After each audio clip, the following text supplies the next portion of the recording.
Hey guys, Dave Kettler here with Market Misbehavior. This last week of the year is my favorite week in terms of how I think about my life personally and professionally. I always call this a power week. It's a week between Christmas and New Year's where I focus on what I've accomplished in the last 12 months and look forward to what I'm hoping to accomplish in the next 12 months. One of the books I try to read every year during this week is The 7 Habits of Highly Effective People by Stephen Covey. Today I'm going to present to you the first 3 habits of highly effective investors.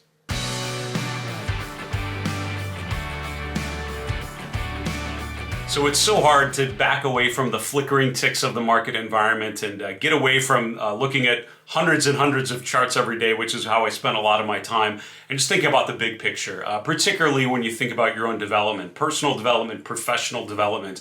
And this is a week when I tend to be a little more pensive, a little more thinking long-term, because I try to take some time to really focus on the last 12 months and think about how I've developed personally with my relationships, with what I want to be and who I want to be, but also professionally and what I've been able to accomplish with my own firm, with my work at StockCharts and elsewhere. But then most importantly, take all of that, see what lessons I've learned, and then look ahead and think about how I can improve myself as an investor, make better decisions, and help people more effectively in their own investment processes. What I'm going to do today is share with you the what I call the first 3 habits of highly effective investors. Before I tell you those 3 habits, though, this sort of thinking about investor decision-making, behavior, and good routines using charts, if all that's of interest to you, I hope you'll subscribe to my channel. It'd be great to have you along this ride with us. Also, give the video a like if you appreciate it. We'd very much appreciate that back. Finally, put a comment below the video. Which of these 3 habits do you are you most excited to jump into in your own Power Week, and why? So let's get to, I normally at this point say, let's get to the charts. No charts today, a little different feel to the video, and I hope that's okay. But I did want to encourage you to spend some time this week thinking about what you've accomplished as an investor. Look back, but then look forward. And as you're starting to think about where you want to go in 2022, I will encourage you to read The 7 Habits of Highly Effective People. There's a link in the description below if you've not read this book, and it's one that I've often gifted to people because I find it's just a really fantastic book about personal development and interpersonal communication as well. But the first 3 of the 7 habits are: number 1, be proactive. Number 2, begin with the end in mind. And number 3, put first things first. And these are all what he called private successes or private development. The next 3 are all about relating to people around you and interpersonal relationships. But when you think about these first 3, it's really private wins. It's how to improve your mindset and how you approach the practice of being a successful investor, really a successful human being. So I'm going to take each one of these very quickly and share with you how I think you can adapt it to an investment process. So be proactive. What he's really talking about is taking control of things. And, it's very easy to react to life and just sort of sit back and be a passive observer to what's happening around you. And the first habit is to be proactive, is to get out there, to take chances and to, approach things and to take control of things. If you're familiar with the serenity prayer, it's basically grant me the serenity to accept the things I cannot change, courage to change the things I can, and the wisdom to know the difference. And 12-step programs often have that sort of something related to that, because it's a way to admit that there are things that are outside of your control and focus on the things that are inside of your control. And when I work with premium members at Market Misbehavior, we talk a lot about what's outside of your control, what's inside of your control. Things that are outside of your control are what the market's going to do tomorrow, what the market's going to do next year, where the S&P is going to be 12 months from now. No one knows any of those things. And if they tell you that they know for sure, they are lying to themselves, they're lying to you, or a mix of both, to be honest with you. None of us know. What we are able to do as seasoned investors is make well-informed decision, make educated guesses about where things are probably headed based on probabilistic outcomes using fundamental, technical, quantitative analysis, behavioral analysis, economic strategies, whatever different disciplines you want to mix together. But at the end of the day, we're making an educated guess about where markets may be headed, and then thinking about how we want to capitalize on those opportunities and manage the risks that are inherent in those potential outcomes. So those are all things that are outside of your control. What's going to happen with the market? So what is inside of your control? How you spend your time, what you read, what you watch, what you listen to, how you make decisions, what is your process of making a decision, how you take all of that stuff, all of that evidence, and make a well-informed decision about the markets. And for me, that all boils down to routines, how you spend your time as an investor. So for this first one, when you think about being proactive for me means taking control of your investment process, not outsourcing your investment decisions to someone you talk to, someone you read on social media, someone you hear on financial media, and taking control and making your own decisions, learning what you can, but then making your own decisions and focusing on the time that you're going to spend every day, every week, what we call our, your morning coffee routine, your weekly routine of market analysis to make sure that you better understand what's going on. So my question to you with this first one, being proactive, what are your routines? Do you have a good daily routine, a good morning coffee routine? Do you have a weekly process that you follow the same steps every week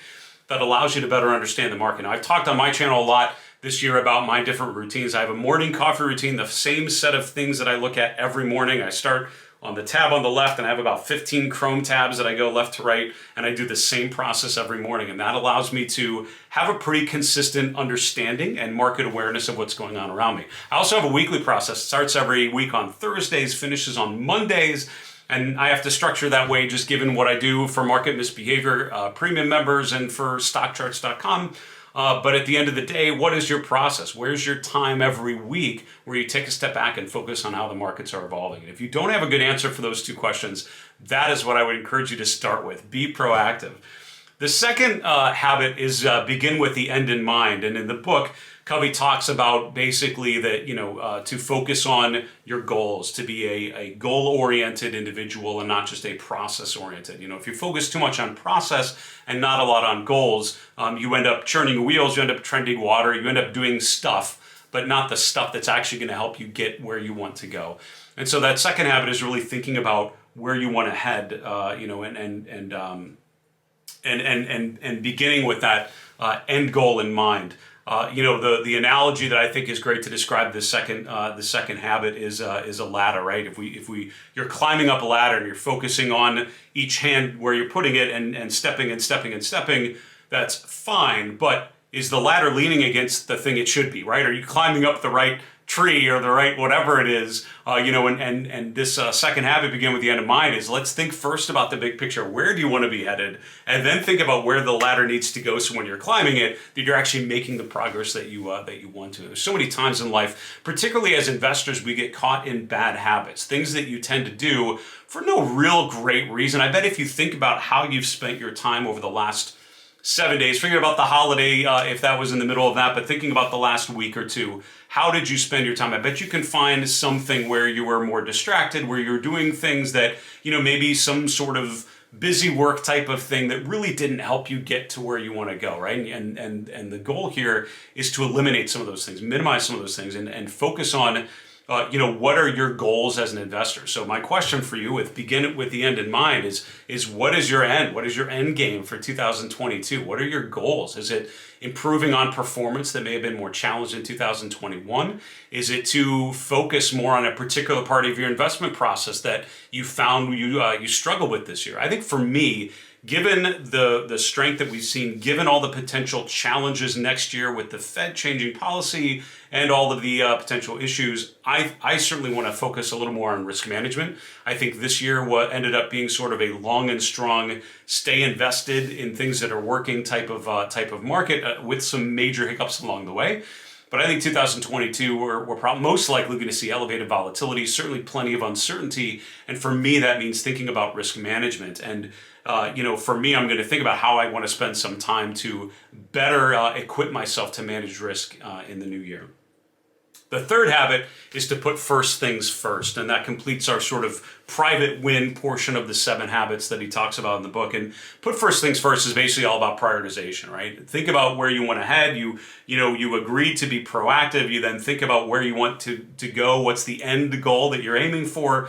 And then the third step is to prioritize your time and your energy to make sure that you're doing things in the appropriate order. He talks in the book a lot about what are called the 4 quadrants, quadrant 1 through 4, and separating these 4 quadrants based on whether things are important or urgent. And in the upper left, you have quadrant 1, which are important and urgent. These are things that are very important and they're super urgent, right? There's a time sensitivity to it. These are the fires that come up that you have to put out, right? Really important. And there's ways you can minimize those, but at the end of the day, fires are going to come up. You have to put them out. That's totally fair. You have to prioritize those. But then you get to the real interesting ones. Are you working on things that are important but not urgent, or urgent and not important? And important, not urgent is what he calls quadrant 2. Those are your priorities. Those are these things that are going to help you achieve your goals. Quadrant 3 are the opposite, urgent but not important. Those are someone else's priorities. Someone asks you to work on something, someone asks you for help on a particular thing. Hey, can you do this? Maybe things your boss might ask of you that in your head you're thinking, this is not helping me at all. And the goal of what you want to try to do is spend as much time as possible on quadrant 2, on things that are important but not urgent, sort of timeless things that are taking a step away from the noise, which is really quadrant 4, which are not important and not urgent. The distractions, the YouTubing, mindless YouTubing, we'll call it, looking on social media and just kind of doing it for just because it's a way to spend your time. My daughter's TikToking would be a quadrant 4 activity, I would argue. But put first things first means you're focusing on things that are important and not urgent. So if you've decided on your goals, if you want to focus on risk management or improving your performance or improving your routines, then the third habit that I would ask you is basically what can you spend your time on first? What steps do you need to take to achieve that goal of better understanding risk management or improving your performance? What things can you do over the next weeks, the next months to help you improve that, help you really focus on those things? I think for me, I'm thinking about, I'm ending this year when I look back at what I've been able to accomplish. I have a pretty well-established toolkit using technical analysis and behavioral finance that I've refined over years and years, but I've refined that toolkit by regularly researching new things, digging into things like breadth indicators and sentiment indicators, stuff I've not used a ton, but that I see other people use. And I read up on them. I talk to experts that use those things and learn more about them. Then in the end, decide whether or not I want to incorporate them into my process. That's how my process has improved over time. I feel like in 2021, I didn't do as much of that as I've normally been able to. And I'm seeing that when I look at what I've accomplished and I focus on some of the tasks that I didn't get to. It's a lot of things in that bucket I call research, which is just taking a step back from the current market environment and just looking at some general principles, some ways of analyzing the markets a little more effectively. And for me, I think when I think about next year and putting first things first, I want to prioritize that a little bit more and see how I can improve my toolkit, because it's not perfect and it probably never will be, but I could certainly improve it a little bit. And there's some certain things that I really wanted to dig into that I wasn't able to. Different breadth indicators, for example, sentiment indicators I don't use a ton, but that I think could be better maybe than some of the ones that I do pay attention to. And the only way you're going to make that sort of thing a priority is to proactively do that, to set yourself up with some time to do those things. So those are the three, I would say the top three, the first three habits of highly effective investors. And it's really adapting Stephen Covey's work. Be proactive, to begin with the end in mind, and to put first things first. I'd encourage you to think about those three habits, and particularly the questions that I posed you. How well have you been able to do those in 2021, and how can you improve yourself in the next year in terms of being proactive? What can you do to take control of your investment process? How can you better spend your time? And what routines can you schedule in your calendar to make sure that you stick to them every day or every week? Beginning with the end in mind, what's something that you really want to improve on? What are your goals as an investor for next year? And think about that and make sure that informs your third answer, which is put first things first. How can you prioritize some steps to help you achieve those goals in 2022? That's it in a sort of the power week, end of the year. A good time to look back and also to look forward. I hope you're able to take some time to do that as an investor. I hope this discussion of the three habits is of help to you, and certainly wish you the best and a safe holiday season. If this sort of thinking about investor decision making, routines, habits using charts and technical analysis, if that's of interest to you, hit subscribe, would you? It'd be great to have you along this journey. Also, give the video a like if you appreciated it. We'd very much appreciate that back. Finally, put a comment below. Which of those three are you most excited to dig into in the new year, and why? From everyone at Market Misbehavior, have a fantastic holiday season. Happy New Year, and we'll see you next year.